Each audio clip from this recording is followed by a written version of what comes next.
Hi, this is Munson with Munson Music, and we're going to talk about how you can play a song called Goodnight Kiss by Randy Houser. And we're going to end up cabling this on first fret to match the recording, but we start out on a C major chord. We play C major. First finger goes to the B on the first fret, second finger on the D string second fret, and third finger on the A string on the third fret. And if you strum the A string to the high E string, that sounds a C major chord, and it sounds really, really happy. And then from the C, we're going to be going to an A minor chord. All you really have to do is kind of take that third finger from the A string third and put them on the G string second fret. And that sounds an A minor chord, and it sounds really sad. And then from the A minor, we're going to be going to a G major chord. And the way we play G major, first finger goes to A on the second fret, second finger on the low E string on the third fret, and third finger on the high E string on the third fret. And if you strum all those together, that sounds a G major chord, and it sounds really, really happy. And then from the G, we're going to be going to an F major chord. If you know the bar F major, we'll talk about an easier one to play in a moment. But you do your first finger across the entire first fret, second finger on the G string second fret, third finger on the A string third fret, and the pinky on the D string third fret. And if you strum all those together, that sounds an F major chord, and it sounds really, really happy. Now a good substitute for that can be an F major 7. We play F major 7. First finger goes to the B on the first fret, second finger on the G string second fret, and third finger on the D string on the third fret. And if you strum the D string to the high E string, that sounds an F major chord, and it sounds really, really happy. And on our intro, which kind of becomes part of our verse, what you may want to do is kind of just do 8 downs on each of those chords, kind of to intro the tune, especially the second time through that progression. So I'm kind of doing 8 downs on each chord and using the flat of my right hand to kind of mute it out just a little bit.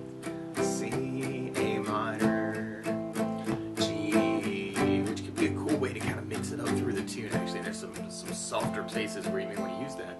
Or a lot of times to support my voice, I like using something called a strum pattern. And one of my favorite strum patterns for a 4/4 like this is down, down, up, up, down, up. So you took the C and just tried that a lot. You'd have down, down, up, down, up, down, down, up, down, up, down, down, up, down, up. So we tried that through our intro progression. You'd have C, down, up, down, up, A minor, down, up, down, up, G, down, up.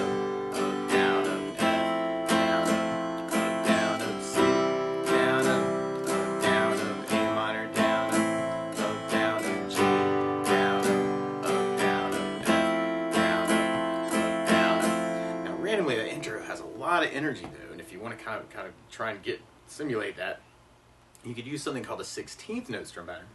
And what I mean by that is if you're tapping your foot to the beat, right now we're kind of dividing that beat into 2 parts with our down, down, up, up, down, up. That's called an 8th note. And what a 16th note is where you divide that beat into 4 parts. 1, 2, 3, 4, 1, 2, 3, 4.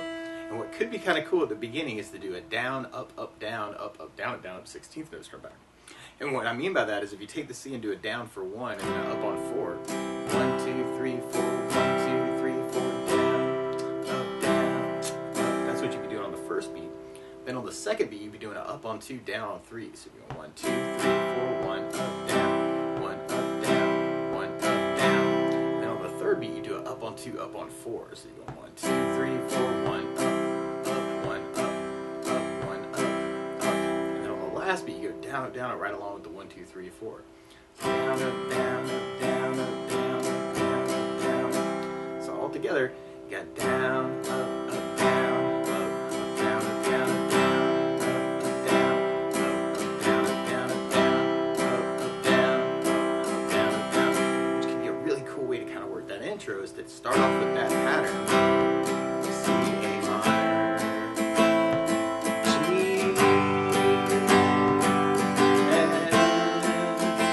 gravitate to the downs. Might be kind of a cool way to kind of work that and kind of match the recording a little bit through that intro. G, F.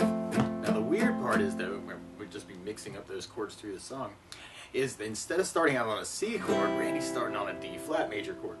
So what you want to do is take a capo, and if you put the capo on first fret, then now your C is really a D flat major, your A minor is really a B flat minor, your G is really an A flat major, and your F is really a G flat major. But to take it from the very beginning, you may want to work just those downs if you're kind of digging on that to kind of make it sneaky. Or you could use the down, down, up, down, up, and that could be a cool way to kind of work it too.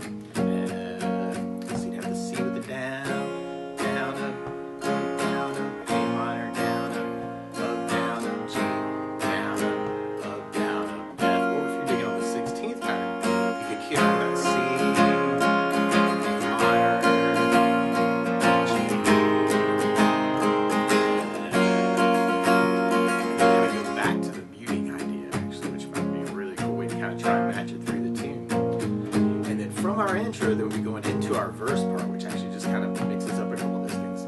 So we tried our verse with a down, down, up, down, up. We'd have the C, down, up, down, up, A minor, down, up, down, up, G, down, up, down, up, F, down, up, C, down, up, down, up, A minor, down, up, down, up, G, down, up, down, up, F, down, up, down. We go to A minor, down, up, down, up, G, down, up, down, up, F, down,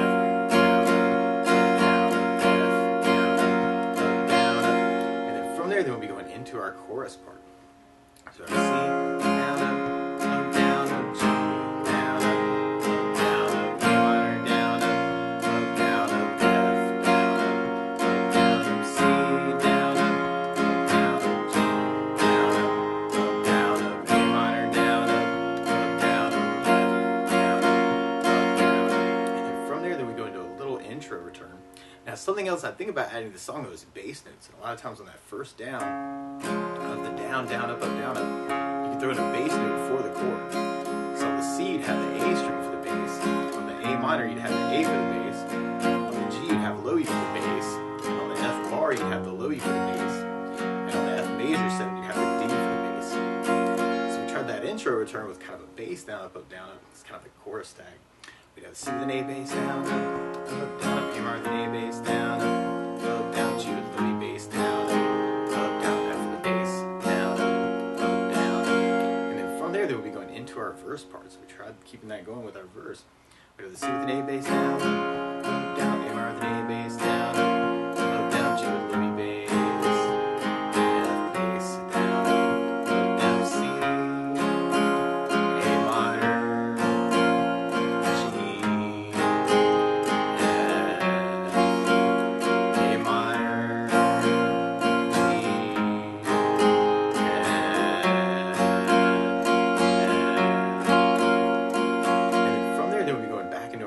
parts. We tried kind of carrying that through. We'd have our C with the bass down, down, G with the low E bass, A minor with an A bass, F bass down, down, C with an A bass down, down, G with the low E bass down, down, A minor with an A bass down, down, F bass down, down.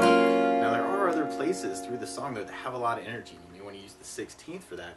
And you could even add basses to that and make it kind of a bass, up, down, down, or bass, bass, down. So we tried that on kind of our outro vamp for the chorus, the C, G, A minor, F, C,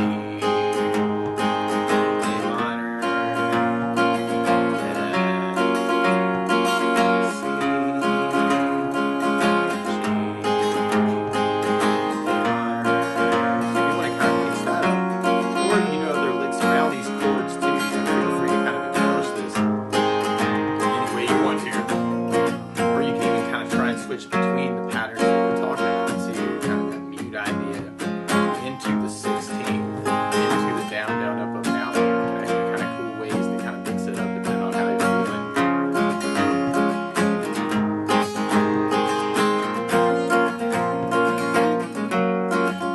And then from there, then we kind of keep that going until we get to the very end where we have our C and then our A minor, just like our intro, and then kind of a big G.